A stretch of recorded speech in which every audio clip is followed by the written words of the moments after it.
AVM தயாரித்த படம் சிவாஜி. சிவாஜி இயக்கியவர் சங்கர். அந்த படத்தினுடைய பூஜையும் ஷூட்டிங்கும் மறுநாள் இருக்கிறது. அப்போது சரவண சார் என்னை கூப்பிட்டு, எல்லாருக்கும் கேரவன் புக் பண்ணியிருக்கீங்க, ரஜினிகாந்துக்கு மட்டும் புக் பண்ணலையேன்னு கேட்டார். அப்போ சொன்னேன், அவர் எப்போவுமே நம்ம ஏவிஎம் மேக்கப் ரூமில் தான் மேக்கப் போடுவார், அவருக்கு கேரவன் வேண்டாம் சார்னு. இல்லை முத்துராமன், எல்லாருக்கும் கேரவன் போட்டிருக்கும்போது சூப்பர் ஸ்டார் ரஜினிகாந்துக்கு கேரவன் போடலைன்னா தயாரிப்பாளராக எங்களுக்கு மன உறுத்தலாக இருக்கும், ஆகவே ஒரு கேரவனை புக் பண்ணுங்கன்னாரு. சரின்னு கேரவனை புக் பண்ணிட்டேன். மறுநாளைக்குள்ளே வந்தார். என்ன முத்துராமன் சார் ரெடியா போகலாமான்னு புறப்பட்டார். அவர் ஏவிஎம் மேக்கப் ரூம் நோக்கி போனார். ரஜினி ஒரு நிமிஷம், என்ன ஒன்றும் இல்லை, உனக்காக சரவணன் சார் ஒரு கேரவன் புக் பண்ணியிருக்காரு, அங்கே போய் எல்லாம் பண்ணு. நான் எப்போவுமே ஏவிஎம் மேக்கப்பில் தான் போடுவேன், இது என்ன புது பழக்கம்? கேரவன் வேண்டாம் என்று சொன்ன hero super star Saravanan sir.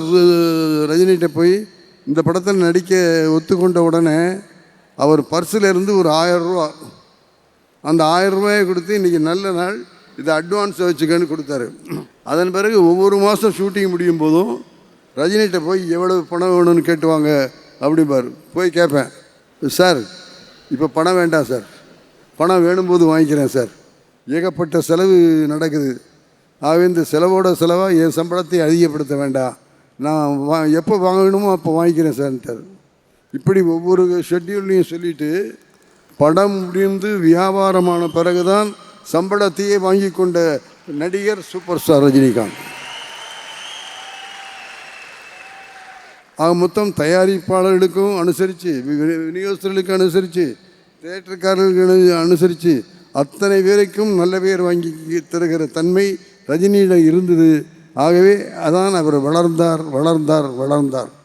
என்னுடைய படத்தில் ரஜினியை பர்ஃபார்மன்ஸ் பண்ணும்போது ஒரு நல்ல சீன் எடுத்துக்கிட்டு இருக்கேன். இரவு 9 மணி ஆக போகுது. 9 மணி ஆனால் பேக்கப் பண்ணுவோம். அப்போ ரஜினி சார் ஓடி வந்தார். என்ன ரஜினி, இல்லை இந்த சீன் ரொம்ப நல்லா வந்திருக்கு முத்துராமன் சார், நல்ல மூடில் இருக்கோம், ஆகவே தயவு செஞ்சு கண்டினியூ பண்ணி முடிங்கன்னாரு. என்ன ரஜினி 9 ஆச்சு, மற்றவங்களாம் ஒத்துக்குவாங்களான்னு தெரியல. என்ன நான் கேட்குறேன் சார் அப்படின்னு மற்ற நடிகர்களிடத்துலையும் போய் கேட்டு இரவு 2 மணிக்கு தான் அந்த காட்சி முடிந்தது. 2 மணிக்கு காட்சி முடிந்த பிறகு வீட்டுக்கு போகிறேன். வீட்டில் ஃபோன் வருது. யாருன்னா ரஜினி பேசுகிறாரு. என்ன ரஜினி, என்ன இந்த நேரத்தில் ஃபோன் பண்ணுறேன்? இல்லை முத்துராமன் சார், சீன் நல்ல சீனு, நான் நல்லா நடித்தேனா, சீன் நல்லா வந்திருக்கா, எப்போ? இரவு 2 மணிக்கு. அதை சொல்லிவிட்டு நாளைக்கு என்ன சீன் எடுக்க போகிறோம் சொல்லுங்க அப்படின்னு கேட்டார். ஆகவே அந்த மனிதன் தூங்குவதே இல்லை.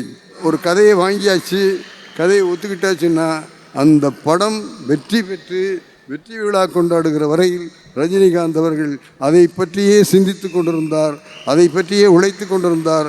அதன் மூலமாகத்தான் வெற்றி நிலைநிறுத்தப்படுகிறது என்பதை உங்களிடத்தில் சொல்லிக்கொள்ள ஆசைப்படுகிறேன்.